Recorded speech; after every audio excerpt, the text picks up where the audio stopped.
अंदाज में। अमेरिका के पूर्व राष्ट्रपति डोनाल्ड ट्रंप को मैगजीन राइटर ई जिन कैरोल के यौन शोषण का जिम्मेदार ठहराया गया है। न्यूयॉर्क में 9 मेंबर्स की जूरी ने ट्रंप को बैटरी, हमला करने, यौन शोषण और मानहानि केस में दोषी माना। इसके बाद ट्रंप कैरोल को मुआवजे के रूप में 41 करोड़ रुपए यानी $5 मिलियन देंगे। न्यूयॉर्क फेडरल कोर्ट ने सुनवाई के बाद मंगलवार देर रात ये फैसला सुनाया। हालांकि कोर्ट ने यह नहीं माना है कि ट्रंप ने कैरोल का रेप किया। अलकादिर ट्रस्ट घोटाले में गिरफ्तार पाकिस्तान के पूर्व प्रधानमंत्री इमरान खान को 8 दिन के लिए नेशनल अकाउंटेबिलिटी ब्यूरो (एनएबी) के रिमांड पर भेज दिया गया है। इमरान की पार्टी पाकिस्तान तहरीक-ए-इंसाफ के समर्थकों के सुरक्षा बलों से हिंसक झड़पें बुधवार को भी जारी रही। हिंसा में 8 लोगों की मौत हुई। 2 राज्यों पंजाब और खैबर पख्तूनख्वा प्रांत में फौज तैनात है। बाकी 2 राज्यों सिंध, बलूचिस्तान में भी हिंसा हो रही है। चांग इलाके में मौजूद न्यूक्लियर फैसिलिटी पर कमांडो तैनात है। पाकिस्तान की एक्ट्रेस सेहर शिनवारी प्रधानमंत्री नरेंद्र मोदी के खिलाफ शिकायत दर्ज कराना चाहती हैं। सेहर ने ट्वीट कर दिल्ली पुलिस का ऑनलाइन लिंक मांगा। इस पर दिल्ली पुलिस ने दिलचस्प जवाब दिया। दिल्ली पुलिस ने सेहर को टैग करते हुए लिखा, पाकिस्तान अभी भी हमारे अधिकार क्षेत्र में नहीं आता। हाँ, हम ये जरूर जानना चाहते हैं कि आपके देश में तो इंटरनेट शटडाउन है, फिर आप ट्वीट कैसे कर रही हैं। प्रधानमंत्री नरेंद्र मोदी और मुख्यमंत्री अशोक गहलोत ने एक ही मंच से एक दूसरे पर सियासी तंज कसा। गहलोत ने प्रधानमंत्री से विपक्ष का सम्मान करने की बात, तो मोदी ने कांग्रेस के शासनकाल में रुके विकास कार्यों का जिक्र किया। प्रधानमंत्री ने कहा कि कुछ लोग देश में अच्छा होता हुआ देखना ही नहीं चाहते, उन्हें केवल विवाद खड़ा करना अच्छा लगता है। यदि पहले ही मेडिकल कॉलेज बना दिए जाते तो देश में डॉक्टर्स की कमी नहीं होती। एक लोकसभा और 4 विधानसभा सीटों पर बुधवार को चुनाव हो रहे हैं। पंजाब की जालंधर लोकसभा सीट, मेघालय की सोहियोंग, यूपी में स्वार 96 और ओडिशा की झारसुगुड़ा विधानसभा सीटों पर वोटिंग हुई। इन चुनावों के नतीजे 13 मई को कर्नाटक विधानसभा चुनाव के रिजल्ट के साथ आएंगे। कर्नाटक विधानसभा चुनाव की वोटिंग खत्म हो गई है। इलेक्शन कमीशन के मुताबिक 5 बजे तक 65.69% वोट पड़े। कर्नाटक में पहली बार 94,000 से अधिक सीनियर सिटीजन और दिव्यांगजनों ने घर से वोट डाले। कर्नाटक की 224 सीटों पर 2,614 उम्मीदवार मैदान में थे। वोटिंग के दौरान 3 जगह हिंसा हुई। पुलिस ने बताया कि विजयपुरा के बासवाना बागेवाड़ी तालुक में लोगों ने कुछ ईवीएम और वीवीपैट मशीनों को तोड़ डाला। पोलिंग अफसरों की गाड़ियों में भी तोड़फोड़ की गई। यहां अफवाह उड़ी थी कि अधिकारी मशीनें बदलकर वोटिंग में गड़बड़ी कर रहे थे। जालंधर लोकसभा उपचुनाव के लिए वोटिंग हुई। वोटिंग की रफ्तार काफी धीमी रही। दोपहर 3 बजे तक 41% ही मतदान हुआ। वोटिंग शाम 6 बजे तक चली। सबसे ज्यादा 33.1% वोटिंग फिल्लौर में हुई है। शाहकोट में 31.8% और जालंधर नॉर्थ में 31.4% मतदान हुआ। सेम सेक्स मैरिज को मान्यता देने वाली 20 याचिकाओं पर सुप्रीम कोर्ट में बुधवार को 9वें दिन की सुनवाई पूरी हो गई। 10वें दिन दोपहर 12 बजे से सुनवाई शुरू हुई। गुरुवार को सबमिशन का फाइनल फेज होगा। CJI DY Chandrachud, justice SK Kaul, justice Ravindra Bhat, justice PS Narasimha और जस्टिस हिमा कोहली की संवैधानिक बेंच दलीलें सुनी।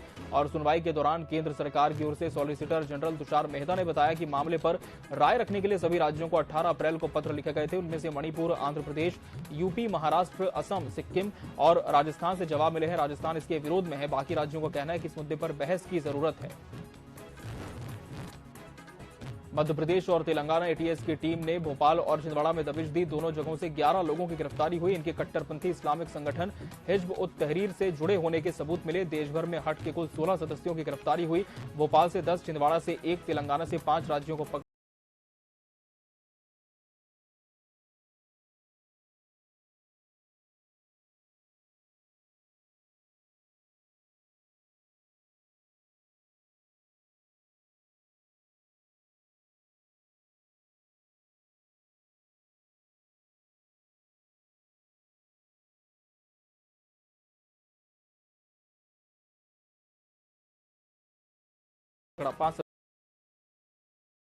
चक्रवात मोका 11 मई से एक्टिव हो सकता है। मौसम विभाग के मुताबिक 12 मई को तूफान और ज्यादा खतरनाक हो सकता है। इस दौरान बंगाल, ओडिशा समेत तटीय इलाकों में बारिश की आशंका है। साथ ही 70 किलोमीटर/आवर की रफ्तार से हवाएं चलने का अनुमान है। मौसम विभाग ने बुधवार को बताया कि मोका तूफान से आज या कल दक्षिण पूर्व बंगाल की खाड़ी, अंडमान और निकोबार द्वीप समूह और अंडमान सागर में बारिश हो सकती है। इस दौरान 50 से 70 किलोमीटर प्रति घंटे की रफ्तार से हवाएं चलने की संभावना है।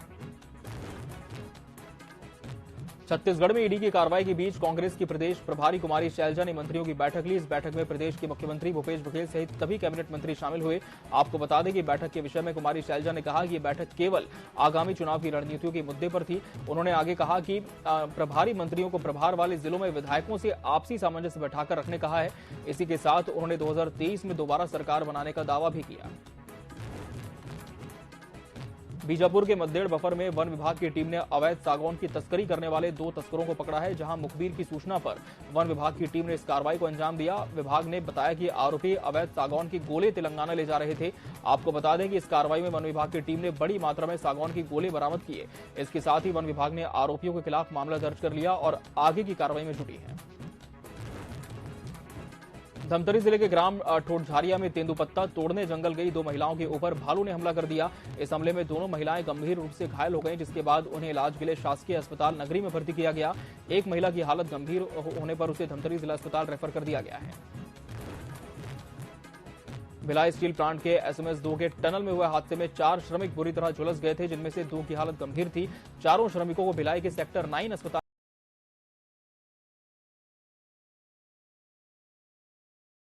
में भर्ती थाने में धरना दिया था। सीएसपी निखिल राखेचा ने मध्यस्थता करते हुए ठेकेदार, बीएसपी प्रबंधन और श्रमिक के परिजनों के बीच समझौता कराया, जिसके तहत गमगीन परिवार को बतौर मुआवजा लाखों की राशि का चेक दिया गया और उसके छोटे भाई को नियमानुसार अनुकंपा नियुक्ति की बात कही गई। भिलाई स्टील प्लांट के इंजीनियर दिलीप राउतकर को शादी में नाचते समय हार्ट अटैक आ गया, जिससे उनकी मौके पर ही मौत हो गई।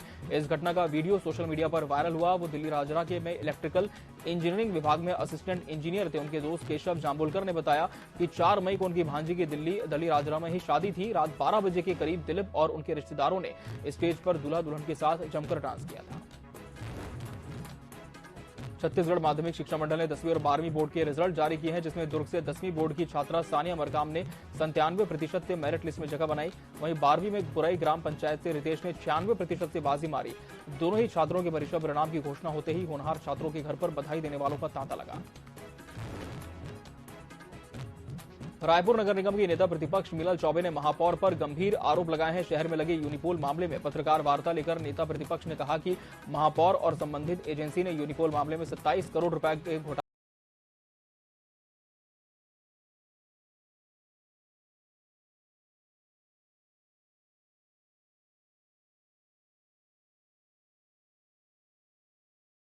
को अंजाम हैं। ग्रामीणों ने कई बार इसकी शिकायत जिम्मेदारों से की, लेकिन अफसर इसे लगातार नजरअंदाज करते हैं। ऐसे में ग्रामीण दूषित पानी पीने को मजबूर हैं। बेमेतरा जिले में नहाने के दौरान 2 मासूमों की हुई मौत के मामले में प्रशासन ने परिवार को मुआवजा राशि दी है। बेमेतरा जिले के चंदनू थाना क्षेत्र के अंतर्गत रूसे गांव में 2 मासूम बहनों की पानी में डूबने से मौत हुई थी। संसदीय सचिव गुरुदयाल सिंह बंजारे ने शासन से मिलने वाले आर्थिक सहायता की राशि को लेकर अधिकारियों को निर्देशित किया और अफसरों के साथ मृतक के परिजनों से मुलाकात की। संसदीय सचिव बंजारे ने मृतक के पिता को शासन की ओर से 8 लाख का चेक दिया। प्रदेश में आज आपको बता दें 10वीं 12वीं के परिणाम जारी हुए, जिसमें बेमेतरा जिले के हाई स्कूल परीक्षा परिणाम में खेमलता गहिरे ने 96.83% अंकों के साथ टॉप 10 में अपनी जगह बनाई। खेमलता गहिरे एक मध्यम वर्गीय परिवार किसान से है और जिले के नगर पंचायत नवागढ़ की है। टॉप 10 में आने का श्रेय खेमलता गहिरे ने अपने परिजन, दोस्त और गुरुजनों को दिया और इस बेहतर परिणाम के लिए खुशी जाहिर की। साथ ही अपने छोटे भाइयों और सहपाठियों को निरंतर लगन और मेहनत करने की सलाह दी। खेमलता ने आगे इंजीनियर बनने की इच्छा जताई है। प्रदेश में छत्तीसगढ़ माध्यमिक शिक्षा मंडल बोर्ड ने 10वीं और 12वीं के परीक्षा परिणाम जारी किए, जिसमें बेमेतरा जिले से हाई स्कूल परीक्षा परिणाम में दिव्यांशु वर्मा ने 97% फीसदी अंकों के साथ टॉप 10 में जगह बनाई और 9वीं पोजीशन में आकर जिले का नाम रोशन किया। दिव्यांशु वर्मा एक मध्यम वर्गीय परिवार से हैं और जिले के ग्राम भिनपुरी का रहने वाले हैं। जिले में टॉप आने पर दिव्यांशु ने इसका श्रेय अपने परिजन, दोस्त और गुरुजनों को दिया और इस बेहतर परिणाम के लिए खुशी जाहिर की। साथ ही अपने छोटे भाइयों और सहपाठियों को निरंतर लगन और मेहनत करने की सलाह दी। दिव्यांशु भविष्य में नीट क्वालिफाई कर डॉक्टर बनना चाहते हैं। जनता कांग्रेस छत्तीसगढ़ यानी जोगी कांग्रेस के प्रदेश अध्यक्ष अमित जोगी लोरमी विधानसभा के दौरे पर रहे। इस दौरान वो अपने कार्यकर्ताओं से मुखातिब हुए। उन्होंने मुख्यमंत्री भूपेश बघेल पर निशाना साधते हुए उनकी तुलना गजनी पिक्चर में आमिर खान से करते हुए कहा कि पिक्चर में आमिर खान को हर 15 मिनट में भूलने की बीमारी हो गई थी, वैसी ही बीमारी हमारे प्रदेश की मुखिया को है। कुछ घोषणा करते ही 15 मिनट में भूल जाते हैं। उन्होंने शारान अंदाज में भी तंज कसा।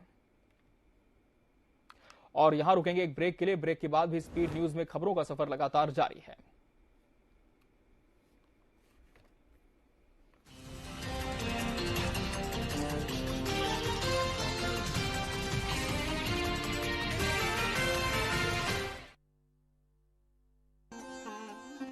किसी अस्पताल से डिस्चार्ज होकर घर आने पर सबको खुशी होना स्वाभाविक है, मगर जल्द ही इस खुशी के बाद एक चिंता बढ़ जाती है। वो है महंगी दवाइयाँ, जो जरूरी भी है और मजबूरी भी है। अरे दादा रे, अतिक महंगा। एक दिन श्याम को उसके दोस्त से पता चलता है कि शासन के निर्देश पर खोली गई Shri Dhanvantari generic medical stores में बहुत कम कीमत में दवाइयाँ मिल रही हैं। दीदी, दवाई तो पूरा दे हस ना? हाँ, पूरा दे हो। का होगी? कुछ नहीं, अतका कम बिल देख के लागिस की दवाई तो कम नहीं है। अरे भाई, यही तो कमाल है।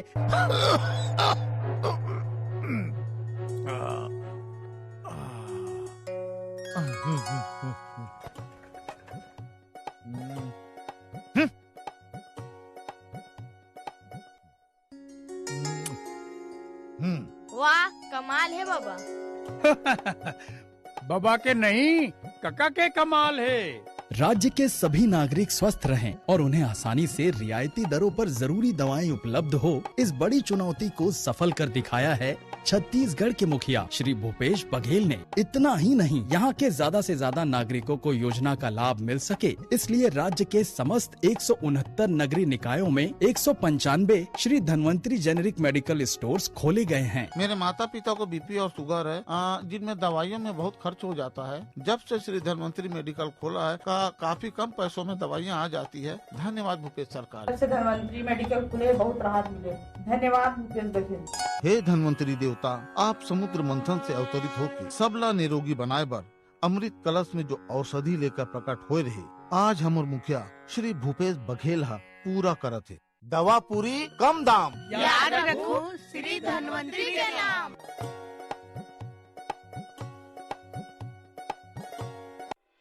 वो दिन भी था जब सुदूर आदिवासी अंचल के लोग स्वास्थ्य सुविधाओं से दूर थे।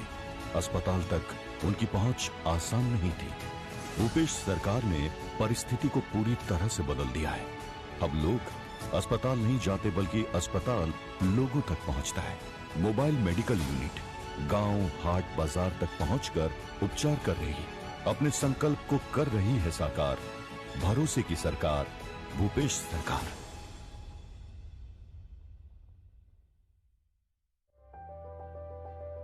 छत्तीसगढ़ में सर्व सुलभ हुई सस्ती दवाइयां और चिकित्सा सामग्रियां, चाहे ब्लड प्रेशर या डायबिटीज की दवाई हो या एंटीबायोटिक या फिर अन्य उपचार सामग्री, श्री धन्वंतरी मेडिकल स्टोर्स में 70% तक की छूट पर उपलब्ध है।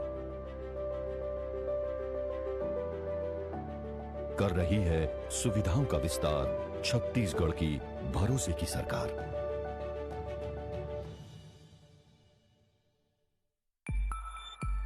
छत्तीसगढ़ में पुरानी पेंशन स्कीम बहाल। न्याय की नींव पर छत्तीसगढ़ सरकार के लिए जनहित है सर्वोपरि, इसलिए छत्तीसगढ़ सरकार के साथ है सभी का भरोसा भी। इसका एक और सबूत है छत्तीसगढ़ में 97% सरकारी कर्मचारियों द्वारा पुरानी पेंशन स्कीम के विकल्प का चुनाव करना। जब से नई पेंशन स्कीम आई, तभी से छत्तीसगढ़ के सरकारी कर्मचारी इसका विरोध कर रहे थे। कारण नई पेंशन स्कीम में न ही पूरी पेंशन के प्रावधान है, न ही परिवार पेंशन और महंगाई राहत की सुविधाएं हैं। वहीं पुरानी पेंशन स्कीम सुरक्षित भविष्य सुनिश्चित करती है। छत्तीसगढ़ की संवेदनशील सरकार ने सरकारी कर्मचारियों की तकलीफ और भय को समझते हुए पुरानी पेंशन स्कीम लागू करने का फैसला किया। पुराने पेंशन लागू करने से पूरे प्रदेश के कर्मचारी अधिकारियों में एक अपार उत्साह का संचार हुआ है। इसी कड़ी में 1 नवंबर 2004 से 31 मार्च 2022 के बीच सरकारी सेवा में आने वाले कर्मचारियों को पुरानी और नई पेंशन स्कीम में से किसी एक विकल्प को चुनने का मौका दिया गया। परिणाम में 97% कर्मचारियों ने नई पेंशन स्कीम को पूरी तरह से खारिज कर दिया। ओल्ड पेंशन स्कीम का चुनाव मैंने इसलिए किया है ताकि मेरा परिवार मेरे साथ और मेरे बाद भी सुरक्षित रहे। छत्तीसगढ़ में है न्याय और भरोसे की सरकार।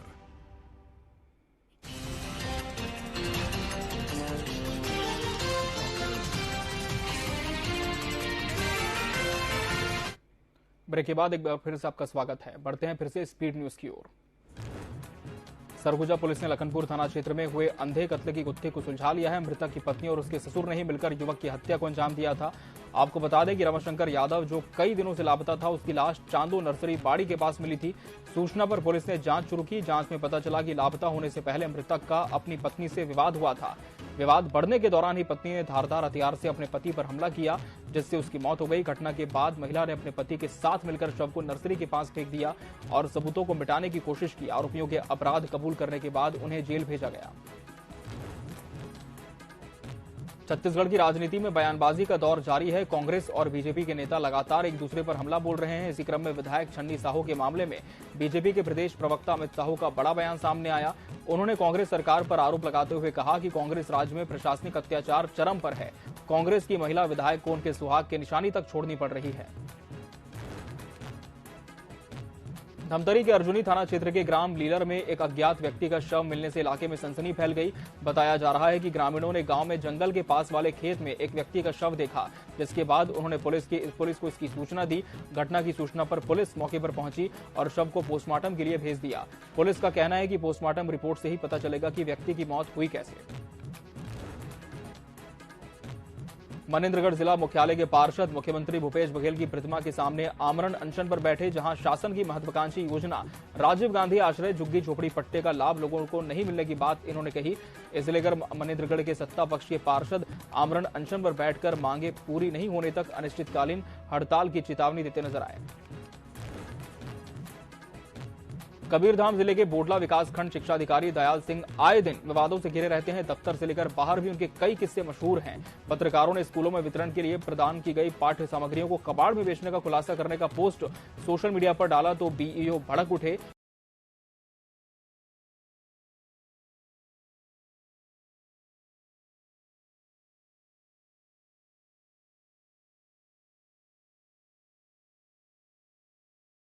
बीईओ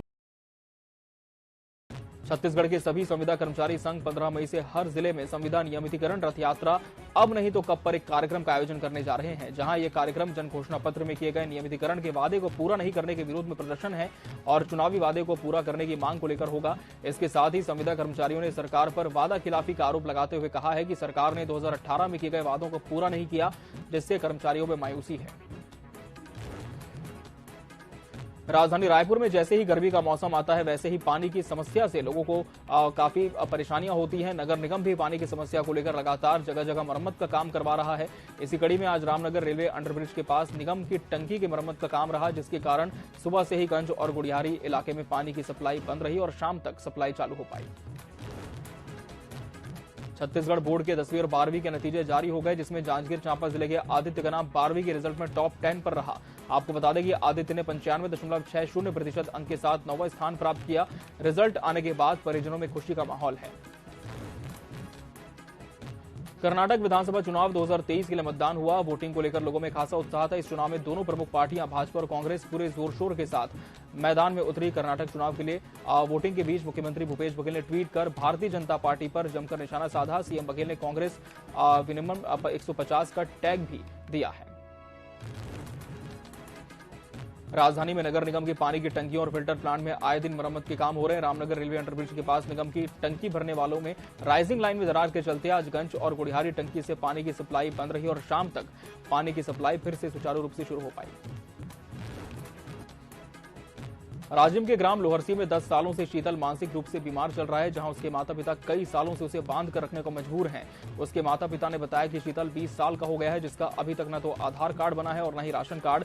इस कारण शीतल को शासन की चलाई जा रही पेंशन योजना का लाभ भी नहीं मिल पा रहा। उसके पिता और माता उसका इलाज नहीं करा पाए, जिसको लेकर शीतल के मां बाप ने उसके इलाज के लिए सरकार से मदद की गुहार लगाई है। गौरेला इलाके में सोशल मीडिया पर सांपों के प्रणय का वीडियो जमकर वायरल हुआ, जहां ये वीडियो मरवाही क्षेत्र के सिलपहरी गांव का है, जिसे ग्रामीणों ने बनाया। ग्रामीणों की माने तो दोपहर जब अचानक मौसम बदला और तेज धूप के बाद आंधी तूफान के साथ बारिश शुरू हो गई। इसके बाद गांव के कुछ युवक सरकारी पारा मोहल्ले में घूम रहे थे, तभी उनकी नजर खेत में पड़ी, जहां 2 सांप आपस में प्रणय लीला में लीन थे। कांग्रेस कमेटी मुंगेली के जिलाध्यक्ष ने कर्नाटक के भाजपा विधायक के खिलाफ एफआईआर दर्ज कराने की मांग करते हुए ज्ञापन सौंपा। कर्नाटक के भाजपा विधायक और भाजपा महासचिव ने कांग्रेस के राष्ट्रीय अध्यक्ष मल्लिकार्जुन खड़गे के लिए बयान दिया, जिसमें उन्होंने कहा कि खड़गे 80 वर्ष के हो गए हैं, भगवान उन्हें कभी भी दूर ले जा सकते हैं। वहीं भाजपा विधायक के इस बयान के बाद राजनीतिक घमासान मच गया है। इस बयान के बाद कांग्रेस भाजपा के खिलाफ सभी थानों में एफआईआर दर्ज करवाने के निर्देश दे रही है।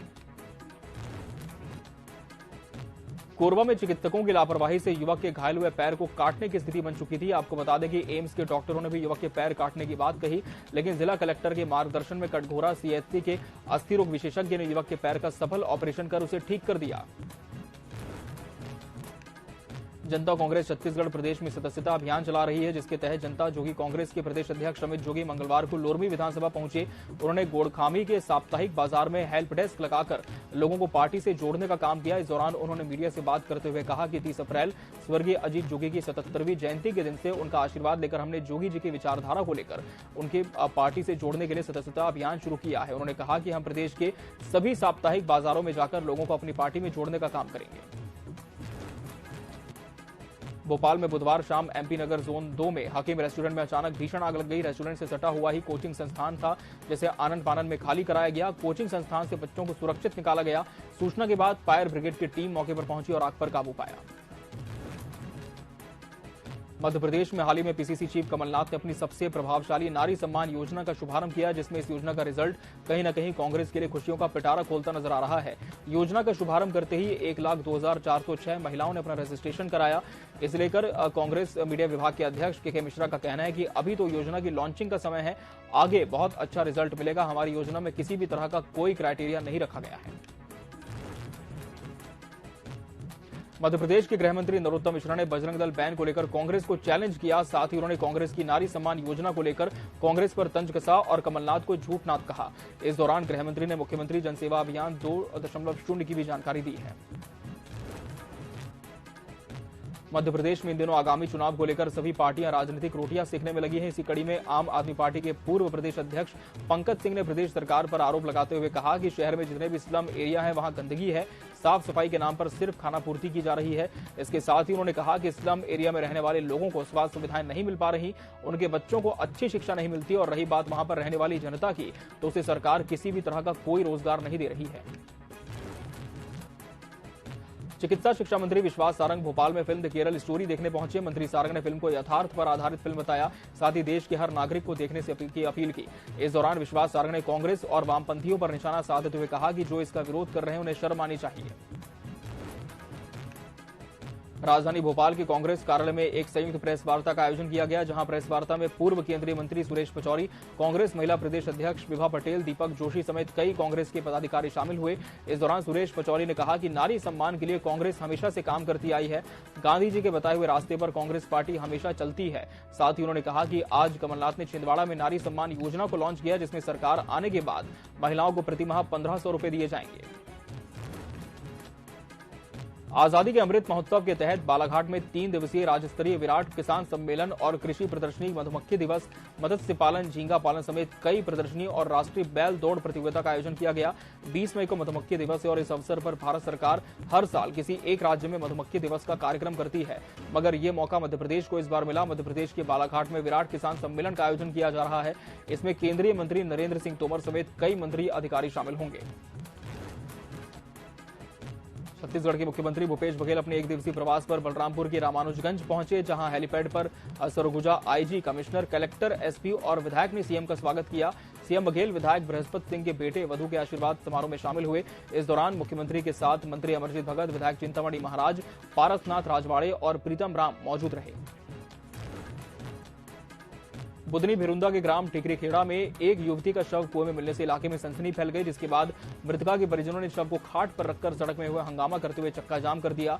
मृतका के परिजनों ने एक युवक पर प्रताड़ित करने का आरोप लगाया। इसके साथ ही उन्होंने युवक की गिरफ्तारी की मांग करते हुए जमकर विरोध प्रदर्शन किया। आपको बता दें, इस दौरान पुलिस प्रशासन ने कड़ी मशक्कत के बाद समझाइश देकर परिजनों को वहां से उठाया। मध्य प्रदेश के छावर से भाजपा विधायक करण सिंह वर्मा ने आज अपने कार्यकर्ताओं के साथ द केरला स्टोरी फिल्म देखी। इसके बाद उन्होंने मीडिया से चर्चा करते हुए कहा कि छात्र राजनीति में था तब फिल्म देखने आता था, उसके बाद से मैंने फिल्म नहीं देखी। इस दौरान जब उनसे पूछा गया कि आप कौन सी मूवी देखने आए, तो विधायक करण सिंह फिल्म का नाम भी नहीं बता पाए। मध्य प्रदेश में कमलनाथ ने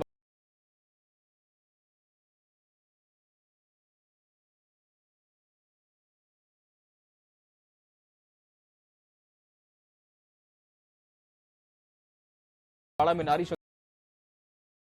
नौकरी छोड़कर वापस मध्य प्रदेश आ गई हैं और कांग्रेस की सदस्यता उन्होंने ले ली है। मध्य प्रदेश की राजधानी भोपाल से पूर्व सीएम कमलनाथ का बड़ा बयान सामने आया, जिसमें उन्होंने सीएम शिवराज पर तंज कसते हुए कहा कि पिछले 18 सालों में जो सीएम शिवराज ने भ्रष्टाचार के पाप किए, उन पापों को धोने के लिए उन्होंने लाडली बहना योजना लॉन्च की। इसके साथ ही कमलनाथ ने कहा कि 18 सालों से सीएम शिवराज को मध्य प्रदेश की लाडली बहनें याद नहीं आई।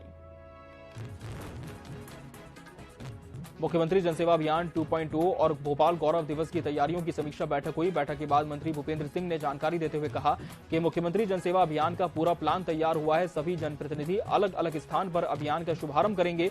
सभी वार्डों और पंचायतों में लोगों की समस्याओं का निराकरण किया जाएगा।